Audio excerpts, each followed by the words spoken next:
Understand what that is, understand the consequences of selling it and the consequences of keeping it, and then make those determinations. What is the number one secret, Ed, to do when your home price, or your home property values or quadruples in value in a possibly downward shifting market? I think you always have to look at long-term planning. That's the first thing. It's not what you have to do right now to protect yourself in this downturn that might happen, like, oh my God, I better sell immediately. But where do you want to be 5 years from now, 10 years from now, 20 years from now? Understand what that is, understand the consequences of selling it and the consequences of keeping it, and then make those determinations. If you're going to be, delivered an onslaught of millions of dollars instantly, what are your tax consequences? And are you prepared to deal with those?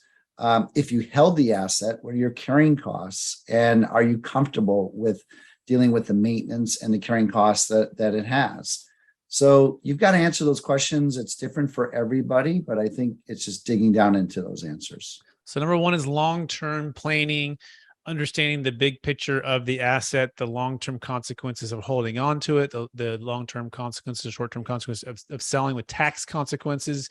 I think that's a good point. You make up carrying costs, right? Because some of these larger properties with rising costs and rising inflation and rising labor costs, it can be really expensive, right? So you want to make sure that you're building a solid long-term plan. Is that a fair summary, Ed?